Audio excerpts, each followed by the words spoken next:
India versus New Zealand पहला T20 international series का high scoring match Nagpur में। नागपुर की विकेट की इतनी रेप्यूटेशन नहीं है इतना हाई स्कोरिंग मैच।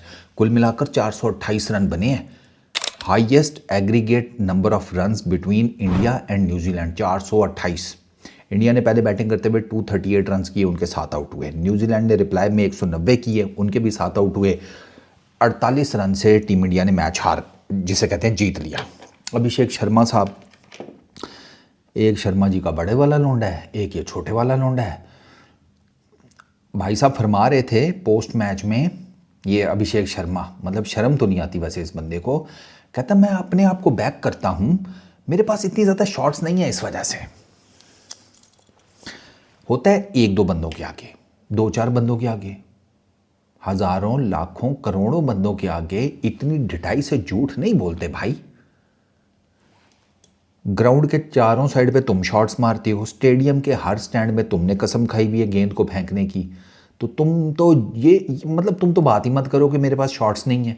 अरे भैया वो शॉट जो तुम सोच रहे हो ना, ठीक है, अब मेरे मुंह से कुछ सुन लोगे, उसके लिए 7 फेरे लेने पड़ते हैं पहले। वो ही एक बची है फिलहाल तुम्हारे पास जो तुम नहीं मार पा रहे, बाकी तो तुम सारी शॉटें लगा रहे हो।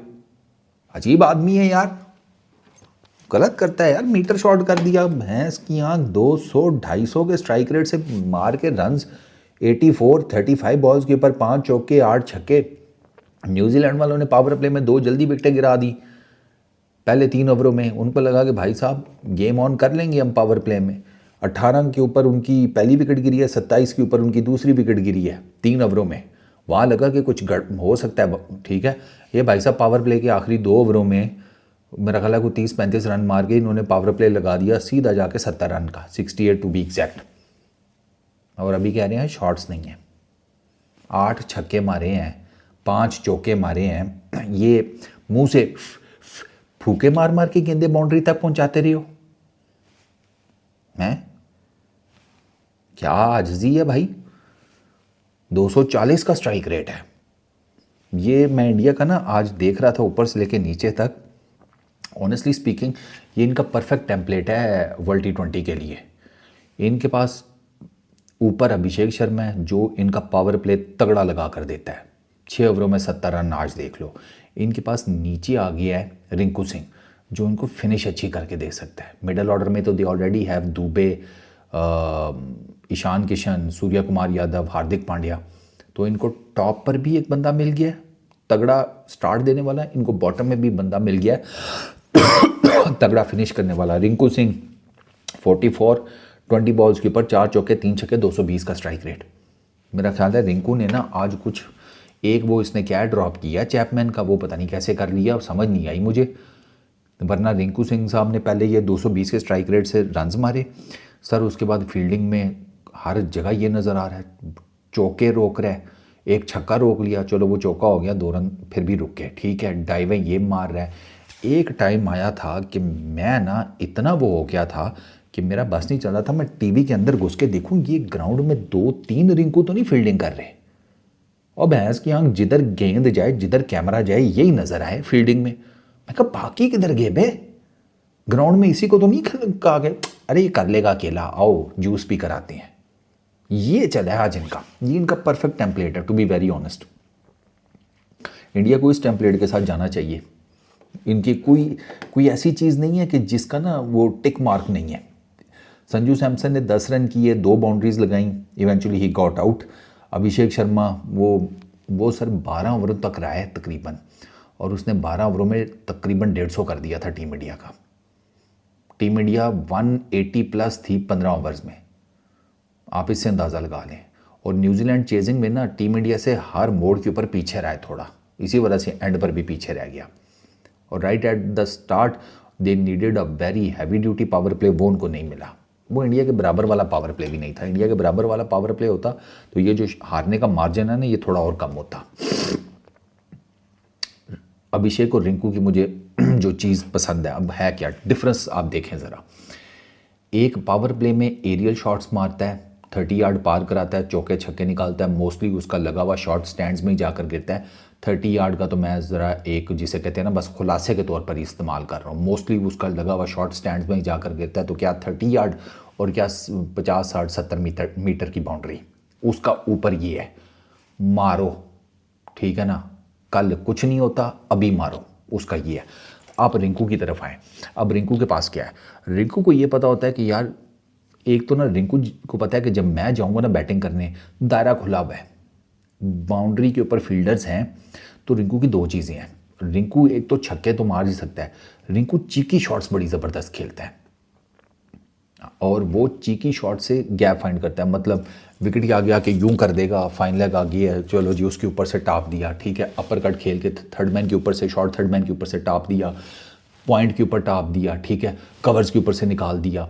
लेग साइड का तो वो डोमिनेंट है ही है कि उसका लेग साइड का लगा हुआ जाकर गिरता है। लेकिन मैं ये आपको उसकी ऑफ साइड की चीकी शॉट्स बता रहा हूँ कि वो जो गैप फाइंड्स करता है, ठीक है ना। क्योंकि रिंकू को पता है कि मेरा aerial shot there is every possible chance कि किसी फील्डर के हाथ में भी जा सकता है। तो वो जब एरियल मारता है ही मेक्स श्योर कि वो पक्का मिडल ऑफ द बैट लगे, वरना वो आप देखिएगा चीकी शॉट्स मारता है। अभिषेक शर्मा ही चीकी शॉट्स नहीं मारता ज़्यादा वो हैवी ड्यूटी जाता है, वो नहीं खेलता चीकी शॉट्स। आपने देखा होगा बहुत रेयर होता है कि वो आपको कोई चीकी शॉट खेलता हुआ नज़र आ जाए, वरना वो दड़ाज दड़ोज दड़ेज दड़ाल, ठीक है, वो इस तरह करता है और वही है। अच्छा, आज बाय द वे सूर्य कुमार यादव के भी रन्स निकले थोड़े, 32 किए 22 गेंदों के ऊपर, हार्दिक पांड्या 25 16 गेंदों के ऊपर, ठीक है। अब ईशान किशन सिंगल डिजिट में गया है, संजू सैमसन 10 रन के ऊपर गया है, ईशान किशन ने 8 रन किए हैं, दुबे जी ने 9 रन किए हैं, अक्षर पटेल ने 5 रन किए हैं। फाइनल ओवर में अर्शदीप 3 बॉलें ज़ाया कर गया, अगर वो 3 भी रिंकू सिंह को मिल जाती तो there is every possible chance कि आप रिंकू सिंह की 20-22 गेंदों के ऊपर 50 देख लेते, ये भी पॉसिबिलिटी थी। वो तो अर्शदीप का फाइनल जो है ना ओवर, उसमें अर्शदीप कुछ ही और ही जोन में था, मैं ही कुछ करने के लिए करता हूँ लेकिन वो कर नहीं सका, वो एक अलग बात है खैर। तो ये अब आप देखें इस बैटिंग के ना right at the top strength है, इनके मिडल में स्ट्रेंथ है, इनकी फिनिशिंग में स्ट्रेंथ है। Abhishek right at the top, middle में आ जाएं तो चलें, अगर मैं स्ट्रेंथ के हिसाब से देखूं तो I would definitely go with Hardik Pandya, ठीक है।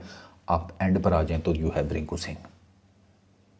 आप देख लें आपके वो फेजेस कवर हैं, ऊपर पावर प्ले में वो तगड़ा कर गया अभिषेक शर्मा, क्योंकि वो पावर प्ले के बाद अक्सर बेशतर आउट हो जाता है, लेकिन जब वो पावर प्ले से आगे जाता है ना, जैसे आज वो 12 ओवर तक रह गया, तो वो देख लें 150 करके, वो उसने स्टार्ट में इतना थ्रस्ट दे दिया कि वो करते करते करते फिर गेम जाकर ख़त्म हुई 238 के ऊपर इंडिया की। तो ये इट्स रिमार्केबल। अच्छा, बॉलिंग की अगर बात की जाए तो तकरीबन ये डफ़ी वो अच्छी बॉलिंग कर गया, 4 ओवरों में 27 रन 2 विकेट्स, बाकी सबको मार पड़ी है। डैरल मिचेल 1 ओवर में 21, मिच सेंटनर को 3 ओवरों में 37 रन पड़े हैं, और इसको रिंकू सिंह ने 20 मारे थे ना, हाँ 20 इसको रिंकू के बैट से लगे हैं 4 गेंदों के ऊपर, 2 छक्के 2 चौके, ये हुआ आज इनके साथ।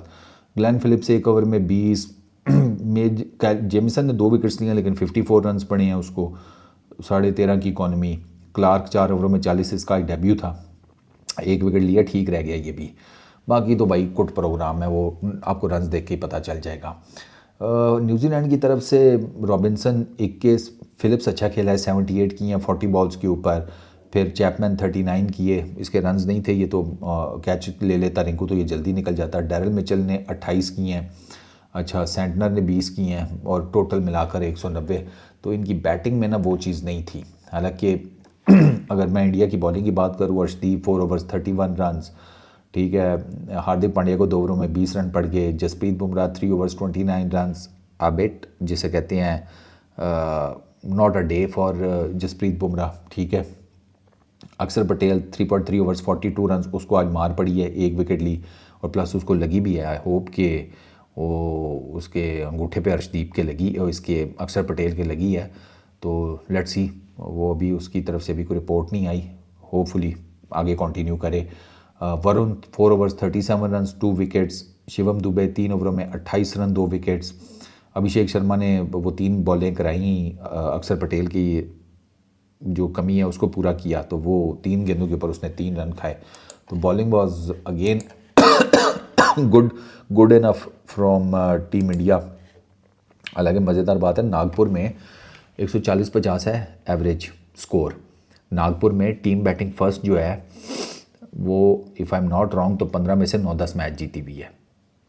ये स्टैट्स हैं नागपुर के। नागपुर की ये विकेट बहुत बेटर निकली है और नॉर्मली इतनी निकलती नहीं है। खैर, इंडिया पावर प्ले में 68 फॉर 2, न्यूजीलैंड 50 फॉर 2। पहला डज यहाँ पर उनसे तकरीबन 20 रन पीछे। फिर मिडल ओवर्स में आ जाएं, इंडिया ने 119 रन किए, उनके 4 आउट हुए, ये 104 रन 3 आउट, तो 15 रन का डिफरेंस यहाँ पर भी बन गया। अच्छा, फाइनल ओवर्स में उन्होंने 51 रन किए, उनका 1 आउट हुआ, इन्होंने 36 रन किए, इनके 2 आउट हुए, तो क्या उसको कहते हैं मोटा मोटा 14-15 रन का डिफरेंस यहाँ पर है। तो यही वो डिफरेंस है, मिला मिलू लें तो वो 50 रन बन जाएंगे आपके, जिनसे न्यूजीलैंड मैच हारा है। 14 छक्के इंडिया ने मारे, 21 चौके, इन्होंने 9 चौके मारे और 9 छक्के मारे और 16 चौके न्यूजीलैंड ने। डॉट बॉल परसेंटेज दोनों टीम्स की 30-30% थी। ये टोटल कहानी है सर। पार्टनरशिप्स की बात की जाए, सूर्या कुमार यादव अभिषेक शर्मा की 99 रन की 47 बॉल्स के ऊपर, जिसमें से 60 रन 25 गेंदों के ऊपर अभिषेक शर्मा की हैं। अभिषेक शर्मा जब तक रहा है ना भाई, उसने जिसे कहते हैं अन्नी डाली है। अच्छा, फिर उसके अलावा छोटी मोटी पार्टनरशिप्स हैं, 23, 24, 29 रन की, उनकी तरफ से एक ही पार्टनरशिप है मेन, बल्कि 3 है। फिलिप्स और रॉबिन्सन की 51 रन की 30 बॉल्स के ऊपर, चैपमैन और फिलिप्स की 79 रन की 42 बॉल्स के ऊपर, और एक डैरल मिचेल और मिच सेंटनर की 46 रन की 28 बॉल्स के ऊपर। तो इंडिया की तैयारी बड़ी धांसू किस्म की लग रही है। ठीक है, मार भी रहे हैं और बता भी नहीं रहे, और कह रहे हैं आगे से कि नहीं नहीं हमारे पास तो शॉट्स ही नहीं है, तो हम तो अपने आप को बैक ही करते हैं, बस कोशिश करते हैं अच्छा करने की, इतनी कला है नहीं हमारे ऊपर, मतलब हमारे पास इतनी कला नहीं है, बस ये बस ऊपर वाले का कोई आशीर्वाद है, उसकी वजह से कर को लेते हैं। सही जा रहे हो भाई, सही जा रहे हो। इन्होंने अपने सारे मैचेस भी इंडिया में ही खेलने हैं वर्ल्ड T20 के, एम ही नहीं ये most favourite to lift the world cup again. Batting तगड़ी, बॉलिंग तगड़ी, इनका ना कोई बैड डे ही होगा तो फिर ही वर्ल्ड T20 से इनका बोरिया बिस्तर गोल होगा। अगर इनका कोई बैड डे ना हुआ वर्ल्ड T20 में, जैसे 2024 में नहीं था एज सच, तो फिर ये सही है, क्या करें। अपना बहुत ख्याल रखना। Peace out.